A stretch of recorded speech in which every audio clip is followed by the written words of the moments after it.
We've tried the Playseat Trophy, we've tried the Next Level Racing GT Racer, and today we're checking out the latest upgrade to the sim rig, and that is the GT Omega Titan cockpit. While it's not the top of the line that GT Omega offers, it is definitely an upgrade both in price but also in performance and specs and overall experience compared to some of the more entry-level sim rigs that we've checked out. So thanks to GT Omega for sending this over for us to check out. Let's dive in and take a look. Hey everybody, I'm Jordan with 9 to 5 Toys, and if you've been on our live streams recently playing Forza Motorsport, then you know we've been using this for a little over a month now, and I've been really enjoying it. Now the Titan comes in a few different configurations. If you get it just the base, it comes in at $390. But if you get it with the RS6 seat that I have here or the slightly larger RS9, that price goes up to $680. And that price can go up even higher if you get some of the even larger or more premium material seats like the XLRS or the RS12. But otherwise, this cockpit comes with everything needed to get up and running for sim racing. It includes an adjustable wheel deck, pedal plate, and gear shifter mount. And at that price point, it definitely sits above the Next Level Racing GT Racer, which is only about $400, but has its shortcomings, and then also a little bit above the Playseat Trophy, the Logitech G Edition that we also reviewed. Check those out up here in the corner if you want to see those reviews. But with that increased price comes some increased benefits as well. Assembling the GT Omega Titan was fairly straightforward, which is a good thing considering how minimal the assembly instructions are. But nothing in that process was overly complicated, so the instructions don't need to be very elaborate. Once the two main frame pieces are connected, it's just a matter of attaching the wheel deck, pedal plate, shifter mount, and then the seat. And while it's not as easy to move around my room as like the Playseat Trophy, there are feet on the bottom that does make it more mobile than the GT Racer. It's something that I can drag around my room,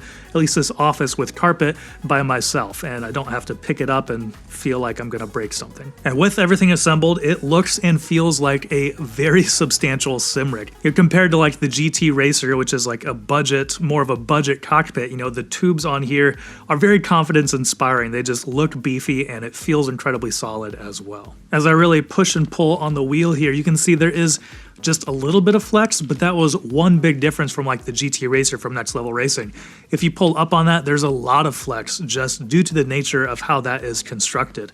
But this one with the large metal tubes and the braces on here, there is a tiny bit of flex, but you know, I'm putting quite a bit of force on that thing, and that's not something I would usually experience when I am actually racing. And I think a lot of that is the simple nature of its design. You know, you're just attaching those two main pieces for the frame, otherwise everything else is either bent tube or welded on. You know, there aren't a whole lot of things that you need to bolt together, so it is a very solid feeling base for a sim rig. And coming from the GT Racer, this RS6 seat feels like a premium upgrade. It feels like it fits me. I'm about 6'1", 180 pounds. It feels like it really fits me perfectly. It is like a sport racing seat, so there are bolsters here on the side, but it's not too tight. I just feel like I'm sitting in here snugly.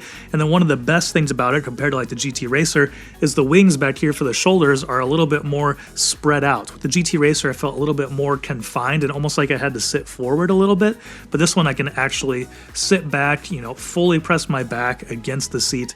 It's just a much more comfortable experience. The reinforced PVC leather material can get a little warm when the temperature gets hot in my office, but it isn't terrible and it feels great in all other circumstances. And I've sat in this chair for multiple hours at a time, even live on stream playing like Forza Motorsport, so I do feel like this is a very comfortable seat. The Playseat Trophy, it's a different design. It's more of like a fabric kind of seat woven together, which you kind of sit in, but it doesn't quite have the same more racing seat support that you would expect from like a racing sim cockpit like this. And of course, you know, one of the big benefits here, the seat does have the slide on it, so you can move it forward and move it backward. Quite a big range of adjustment there for dialing this in for different size drivers. And that is one of the big benefits over like the $600 Playseat Trophy. That one, you can adjust it, but it's hard. And it's not something like this where it's just, you know, straightforward. You're either going forward or going back. That one, you're extending the frames, which changes the angle of everything. You can't adjust the height of the wheel. You can only adjust the angle.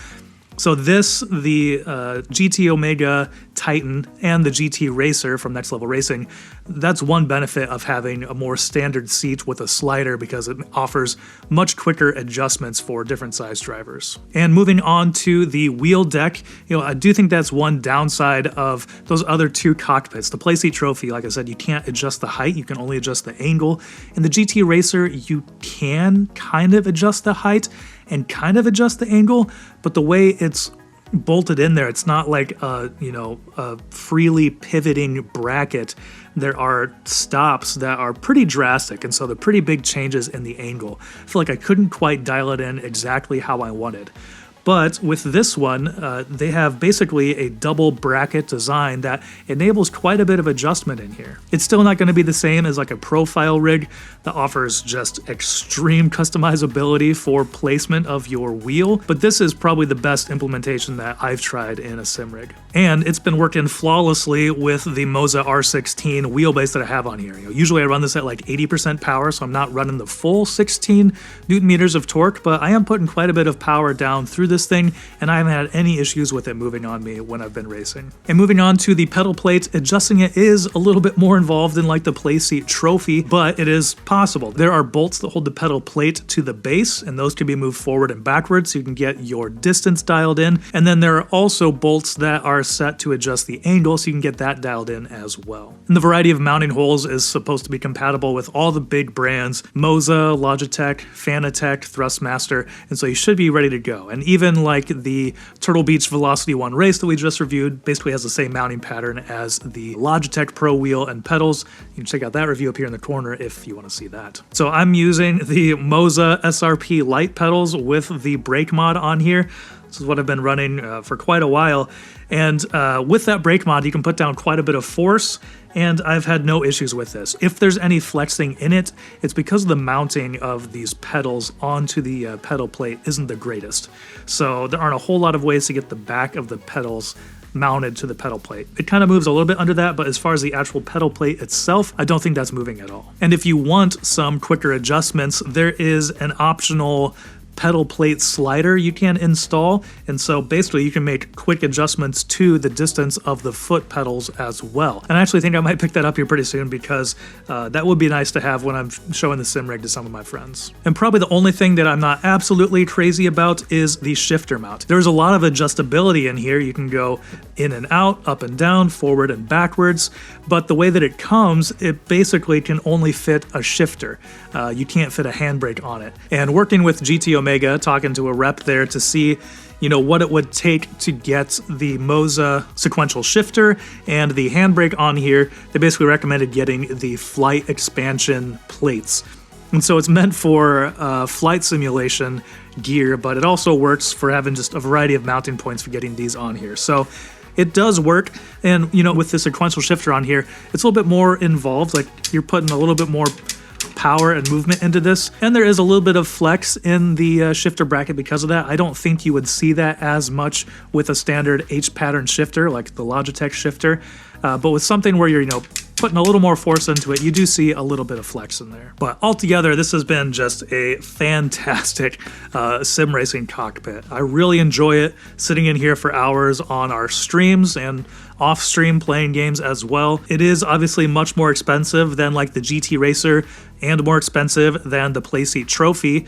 And not quite as mobile as a Playseat Trophy, but if you are looking for something that is solid and feels like it's going to be able to take, whatever power wheel you're putting on it, I do think that this is a great option. It is an investment. Like obviously you can play a lot of sim racing titles, sitting at your desk with desk clamps, but if you're really looking for something that is solid and is going to last for a long time and grow with the gear as you upgrade things, I do think that the GT Omega Titan is worth looking at. Aside from going for a profile rig that would offer more just customizability in terms of positioning, I do think that this, I can't see any reason that I would want to upgrade and change this cockpit. In the RS6 seat, there are different seats you can swap in and out of here, so if you end up wanting to change your seat down the line, you can do that as well.